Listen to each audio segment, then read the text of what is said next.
right since 1935. And you're never able to do that with Crown past that date. At present, that pool is going to court. And with this current government, I am concerned. Imagine waking up one morning and owning Black Brook. Wow, that would be awesome. I think I'll put that claim in. I want to talk a little bit about the Sean Graham government.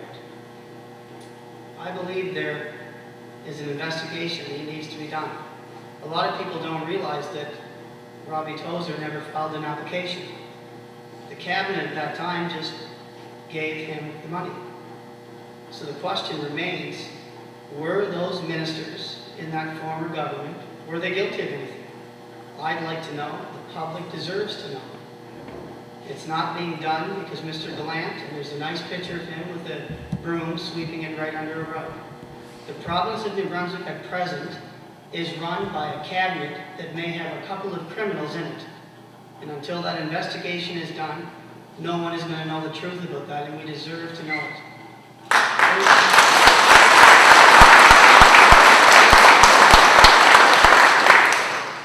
We're going to talk a little bit about this unemployment rate. You know, and I don't mean to be political, but I'd like to tell you about all the infrastructure that's happening and why it's happening so that you all get to chew on the real facts, which I'm sure most of you or all of you know anyway. There's 2 brand new First Nation schools. There's a federal payroll center. There's half of the, or more, of the Centennial Bridge funding. You can thank Tilly O'Neill for all of that.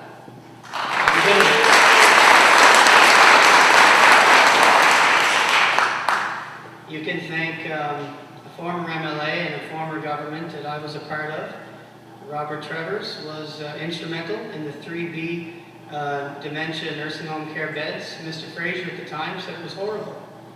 I know that today that was considered a good idea, and it is very late happening, but that is as a result of the former government, along with the work we did on the Centennial Bridge, along with the work we did to earmark the current funding from the provincial government, along with the constructions of both schools in Newcastle. And you can also thank Tilly O'Neill for the construction of the Atlantic Institution.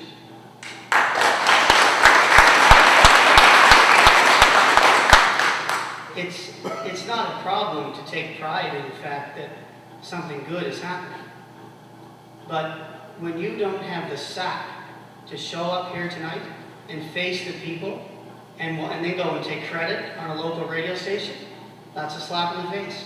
It doesn't matter which party you're with, doesn't matter what your beliefs are, it's a slap in the face. They should have been here tonight, and they should have been here last time. Now I'm going to go on a little further. The biggest problem we have right now in Miramichi is weakness.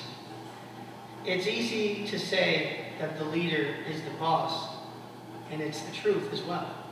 But when your leader only has 3 extra seats, Tanker knew the leader was the boss. Didn't bother him any when they needed 1 seat, did it?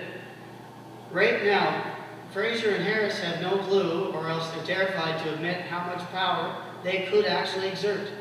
And they're not doing it.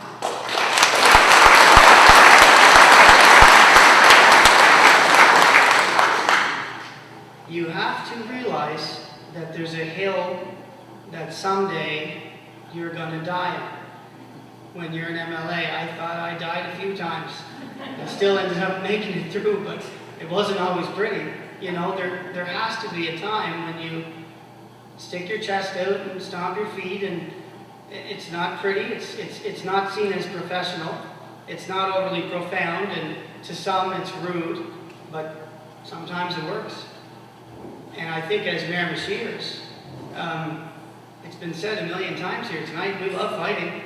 Some of us can't get enough of it. And they're not doing it. And that is your problem.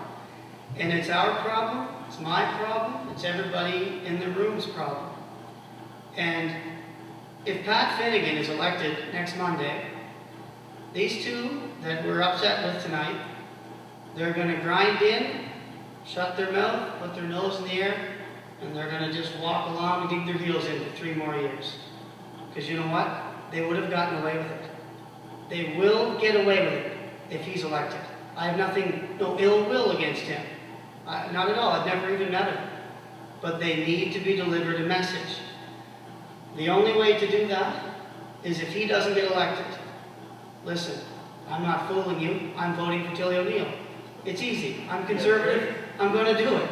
I'd even do it anyway. But you can take pride in it when you vote for a party, when you know that you're voting for results. Because even if I don't like Stephen Harper, Tilly gets stuff done. That's something that I look at, but hey, if you can't vote Conservative, vote for everybody else but Pat Finnegan, because these two here, they need to be sent a message. They didn't show up.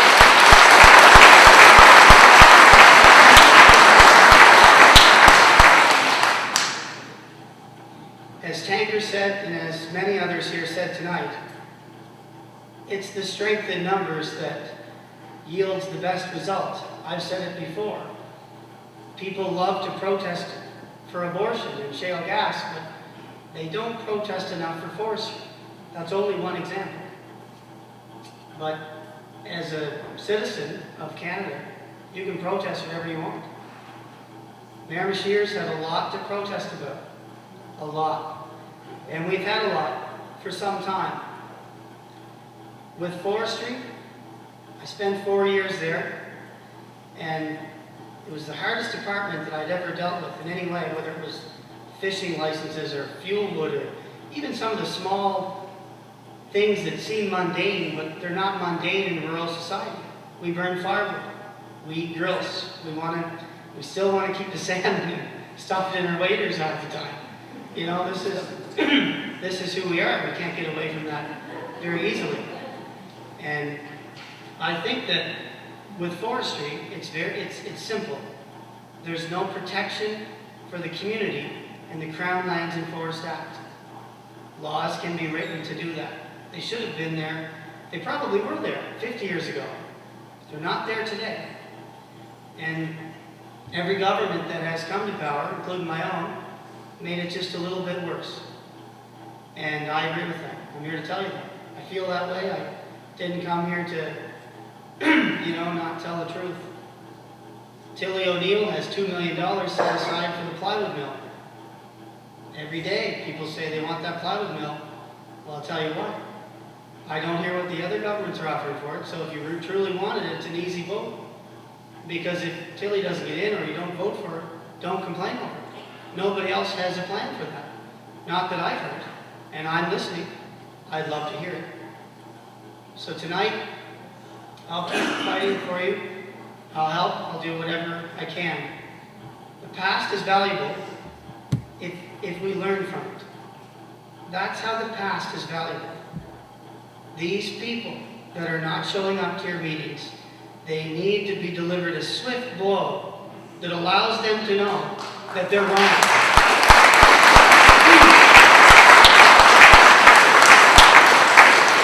Everybody in this room knows what they have to do. You've all got friends, neighbors, wives, husbands, kids. Talk to them. Talk to them all. Think about these things. It's going to be important. I'm going to talk very briefly on schools. Excuse me.